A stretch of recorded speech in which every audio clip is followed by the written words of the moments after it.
প্রিয় ভাই বোনেরা, ষড়যন্ত্র কিন্তু এখনো থেমে যায়নি। স্বৈরাচারের পতন হয়তো হয়েছে, কিন্তু ষড়যন্ত্র এখনো অব্যাহত রয়েছে। আমরা গত কয়েকদিনে দেখেছি কিছু রাজনৈতিক দল বা সংগঠন বিভ্রান্ত হয়ে কিছু কথা বলেছেন তারা।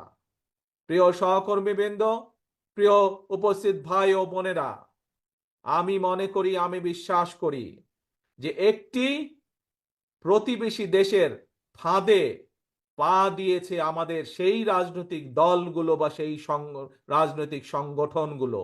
সেজন্যই তারা আজ বিভ্রান্তি ছড়ায়, এই রকম কিছু কথাবার্তা তারা বলছে। প্রিয় ভাই বোনেরা, আজ আপনাদের মাধ্যমে, আপনারা যারা এখানে উপস্থিত আছেন, আপনাদের মাধ্যমে সমগ্র বাংলাদেশের গণতন্ত্র প্রিয় প্রতিটি মানুষের কাছে আমি আহ্বান জানিয়ে বলতে চাই যে আমাদেরকে সজাগ থাকতে হবে। যে ষড়যন্ত্র দেশের ভেতরে ছিল, যে ষড়যন্ত্র দেশের বাইরে ছিল, তাদের সেই ষড়যন্ত্র এখনো অব্যাহত আছে। তারা কোনোভাবেই চায় না এই দেশের মানুষ তাদের গণতান্ত্রিক অধিকার ফিরে পাক।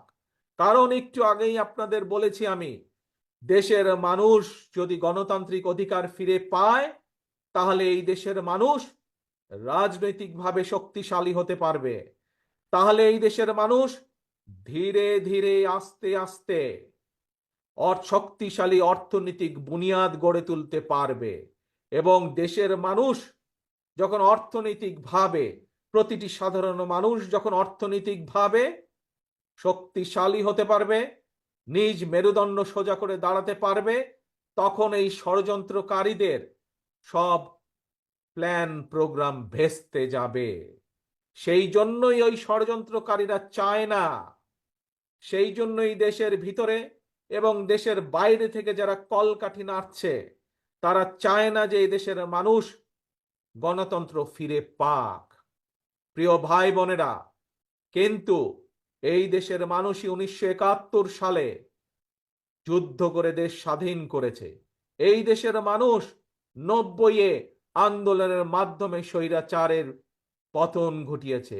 এই দেশের জনতা, এই দেশের জনগণই আবারও 2024 সালে পৃথিবীর অন্যতম স্বৈরাচারের পতন ঘটিয়েছে।